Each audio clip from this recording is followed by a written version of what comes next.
ಹೆಣ್ಮಕ್ಳನ್ನ ಈ ರೀತಿ ಹಿಡಿಯೋದು ಎರಡೇ ಸಲ.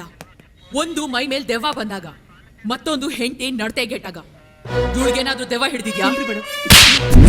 ಇವಳು ನಿನ್ ಹೆಂಡತಿನಾ? ಇಲ್ರಿ ಮೇಡಮ್. ಹುಡ್ಗೀರ್ನೇನ್ ಆಟದ ಬೊಂಬೆ ಅನ್ಕೊಂಡಿದೀರಾ? ಲೇ ಅಂತೆ.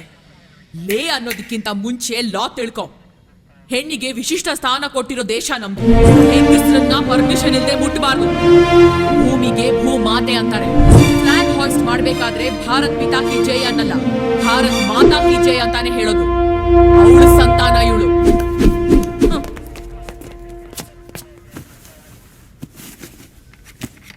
ಏನಮ್ಮ ನಿನ್ ಪ್ರಾಬ್ಲಮ್? ಮೇಡಮ್, ನಾನ್ ಡೈಲಿ ಆಫೀಸ್ಗೆ ಹೋಗೋ ಟೈಮ್ಗ ಆ ರೂಟ್ನ್ಯಾಗಿರೋದು ಅದೊಂದಾ ಬಸ್ರಿ. ಪ್ರತಿದಿನ ನೀನು ನೋಡಿ ನೋಡಿ ನನಗೇನು ಅನ್ನಿಸ್ತೈತಿ ಗೊತ್ತಾ? ನನ್ನ ಹೆಂಡತಿಗೆ ಡೈವರ್ಸ್ ಕೊಡೋಣ ಅಂತ ಅನ್ನಿಸ್ತೈತಿ. ಆಮೇಲೇನು ನೀನು ಲಗ್ನ ಆಗ್ತೀನಿ.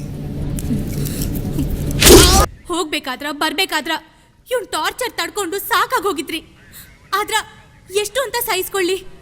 ಅದ್ಕ ಏನಾದೋದಾಗ್ಲಿ ಅಂತ ಹೇಳಿ ಹೇರ್ ಪಿನ್ ತಗೊಂಡು ಚುಚ್ಬಿಟ್ಟೇನ್ರಿ. ಅವ್ರು ಹೇಳಿದ್ದೆಲ್ಲ ನಿಜಾನಾ? ಹೌದ್ರಿ. ತಪ್ಪ್ಯಾರ್ದು? ತಿದ್ಗೋತ್ಯಾ? ಹೋಗಿದ್ದಂತೂ ಒಳ್ಳೆ ಬರೋಂಗಿಲ್ಲ. ಇನ್ನೇನ್ ಮಾಡಿದ್ರಿ? ತಿದ್ಕೋತೀನಿ. ಹಾಗಾದ್ರೆ ಇಲ್ಲಿ ಯಾಕೆ ಬಂದೆ? ಲೇಡಿ ಪೊಲೀಸ್ ಸಿಕ್ಕಾಕೊಳ್ತೀನಿ ಅಂತ ಅನ್ಕೊಂಡಿರ್ಲಿಲ್ಲ ಅವರೇ. ಅಂದ್ರೆ ಪೊಲೀಸ್ ಅಪ್ಪ ಇದ್ದಿದ್ರೆ ಇವಳ ಮೇಲೆ ಗೂಬೆ ಕೂರಿಸ್ತಿದ್ರಿ ಅಂತಾಯ್ತು. ಪಾಪ ನೀನ್ ಹಾಸ್ಪಿಟ್ಲಿಗೆ ಅಡ್ಮಿಟ್ ಮಾಡ್ಸೋಣ ಅನ್ಕೊಂಡಿದ್ದೆ. ದೊಡ್ಡ ಮನಿ ಮೇಡಮ್ ಇವನನ್ನ ಒದ್ದು ಒಳಗೆ ಹಾಕು. Okay madam. ಅಯ್ಯಯ್ಯೋ ಬ್ಯಾಡ್ರಿ ಮೇಡಮ್, ಬಿಟ್ಬಿಡ್ರಿ. ಮೊದ್ಲ ನೋಯಾಗತ್ತೈತ್ರಿ. ಇನ್ನು ಮುಂದೆ ಅಲ್ಪ ಕೆಲಸ ಮಾಡೋದಿಲ್ರಿ ಮೇಡಮ್.